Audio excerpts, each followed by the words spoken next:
तो नमस्कार दोस्तों, चलिए स्टार्ट करते हैं आज का टॉपिक। आज के इस टॉपिक में हमारा जो टॉपिक रहेगा वो घनमूल से रहेगा। घनमूल का मतलब होता है क्यूब रूट।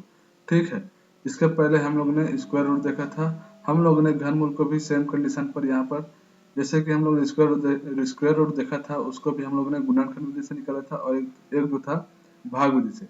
सेम यहाँ पर घनमूल को भी अपन क्या करेंगे, गुणनखंड विधि से निकालेंगे, और एक को जो है भाग विधि से निकालेंगे। ठीक है, देखिए भाग विधि से निकालने के लिए अगर आपके पास स्क्वायर रूट में क्या होता था कि अगर स्क्वायर रूट निकालते थे तो यहाँ पर दो दो का जोड़ा बनाते थे। ठीक है, लेकिन घनमूल में यहाँ पर तीन तीन का जोड़ा बनाएंगे। अगर आपके पास संख्या एक है या दो है तो अपन क्या कर सकते हैं, अगर स्क्वायर है तो इसके लिए स्क्वायर रूट निकालना है तो एक जीरो लगा सकते हैं। घनमूल के लिए अपने पास अगर दो है तो एक जीरो लगा सकते हैं। लेकिन अपने को अगर टेबल्स याद है तो इसको बहुत आसानी से कर सकते हैं। अगर टेबल्स याद नहीं है तो गुणनखंड विधि से इसको आसानी से हल कर सकते हैं। तो यहाँ पर सबसे छोटी संख्या के साथ अपने को डिवाइड करते जाना है। जैसे कि यहाँ पर 64 दिया है तो सबसे छोटी संख्या के साथ यहाँ पर डिवाइड करना है। जैसे कि 64 को अपन 2 से डिवाइड करते हैं तो ये क्या हो जाता है 32, 32 हो जाता है। फिर 32 को 2 से डिवाइड करते हैं तो 16 हो जाता है। फिर 2 से डिवाइड करते हैं तो फिर ये 8 हो जाता है। फिर 8 को 2 से डिवाइड करते हैं तो ये हो जाता है 4। फिर 4 को 2 से डिवाइड करते हैं तो बच जाता है 2। फिर 2 को डिवाइड करते हैं तो 1 बच जाता है। तो इस तरीके से एक इसका शेषफल आया। अब चूंकि घनमूल है तो घनमूल के लिए अपन क्या करते हैं, तीन तीन का यहाँ पर जोड़ा बन जाएगा, और जो जोड़ा बनता है उसका संख्या को यहाँ पर उनका संख्या को अलग से गुणा कर देते हैं। ठीक है, तो इसका एक जोड़ा बनकर आया तो इसका जो वैल्यू था वो दो, दो समान संख्या है सभी में, इसमें दो भी समान संख्या है तो इसको गुणा कर देंगे तो ये क्या हो जाएगा 4। तो 64 का वर्गमूल क्या निकल कर आया यहाँ पर 4। ठीक है, तो इस तरीके से इसको हम लोग क्या कर सकते हैं, बना सकते हैं। गुणनखंड विधि से सबसे आसान तरीका है। अगर आपको गुणनखंड विधि नहीं पता है तो आप भाग विधि का भी इस्तेमाल कर सकते हैं। ठीक है, तो यहाँ पर अपन क्या करेंगे, गुणनखंड विधि से अपन जो है बहुत सरल तरीके से यहाँ पर हल कर चुके हैं।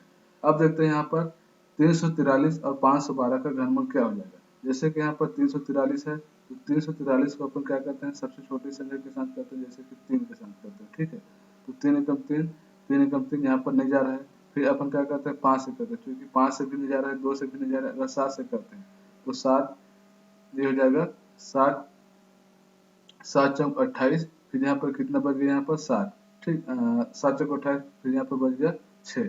ठीक है, तो 7, देखिए एक बार और कर लेते हैं इसको।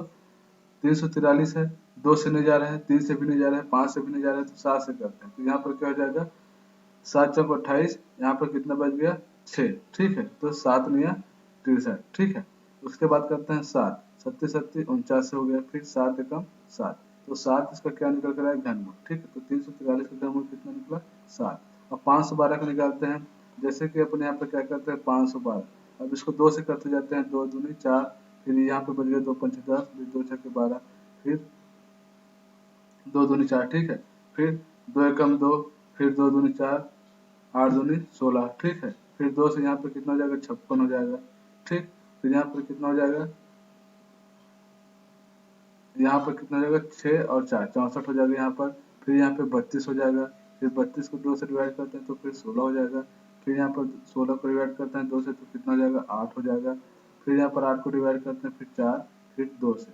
ठीक है, ये हो जाएगा 2 एकम 2। लास्ट में अपना शेष कितना बचा 1। अब देखते हैं यहाँ पर एक जोड़ा बना, फिर इसका एक जोड़ा बना, फिर इसका एक जोड़ा बना, मतलब कुल मिलाकर 3 जोड़ा बना। तो 2 दूनी 4 दूनी 8, तो 8 इसका क्या हो जाएगा क्यूब। तो 7/8 इसका क्या हो जाएगा आंसर। तो इस तरीके से इसका जो है 343 और बटे 512 का घनमूल कितना हो जाएगा 7/8। ठीक है, तो ये बहुत आसान था, इसको ऐसे हल कर सकते हैं। ठीक है, अब दूसरा क्वेश्चन क्या बोलता है 729। देखिए 729 को भी हम लोग ऐसे इसी तरीके से हल कर सकते हैं।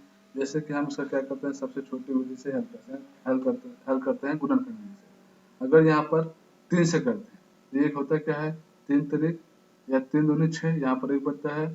फिर 3 चौक 12, फिर 3 तिरिक 9, फिर 3 से चला गया। फिर आपको हमको आगे करने की जरूरत नहीं है। अब देखते हैं इसको 3, 3 अट्ठे 24, 3 एकम 3। ठीक है, फिर 3 से करते हैं 3 दूनी 6, यहाँ पर 2 बच गया, 3 सत्ते 21। ठीक है, फिर यहाँ पे करते हैं 3, 9 तिया 27। फिर 3 से करते हैं 3 तिरिक 9, फिर ये हो जाएगा 3 एकम 3। तो इसका एक जोड़ा बना, इसका एक जोड़ा बना, ये हो जाएगा 3 तिरिक 9, मतलब 9 हो जाएगा इसका 729 का। सॉरी, यहाँ पे क्या है घनमूल है। ठीक है, वर्गमूल निकालना है, घनमूल निकालना है। ठीक है, यहाँ पे प्रिंटिंग मिस्टेक है, तो यहाँ पे घनमूल निकालना।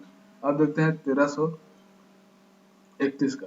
1331 का करते हैं, तो यहाँ पर सिंपल देखते हैं, यहाँ पे घनमूल रहेगा ना, यहाँ पे वर्गमूल नहीं है, प्रिंटिंग मिस्टेक है यहाँ पे, तो यहाँ पे घनमूल रहेगा। अब देखते हैं 729 बटे 1333 का घनमूल। ठीक है, तो 729 का निकाल चुके हैं, 729 का यहाँ पे कितना है घनमूल, यहाँ पे 729 का घनमूल आया 9।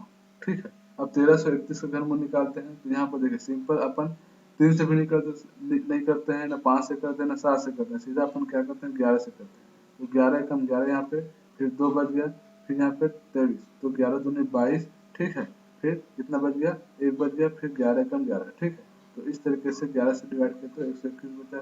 ठीक, फिर इसको 11 से करते हैं, तो 11 एकम 11, फिर 11 एकम 11, फिर 11 एकम 11, फिर 11 एकम 11। ठीक है, तो इस तरीके से 11 इसका क्या हो जाएगा, घनमूल हो जाएगा। तो 729 का घनमूल 9 हो जाता है, और 1331 का घनमूल कितना हो जाता है 11। तो 9/11 इसका आंसर आ जाएगा। ठीक है, तो इस तरीके से हम इसको हल कर सकते हैं। ठीक, तो मिलते हैं नेक्स्ट वीडियो में। जय हिंद।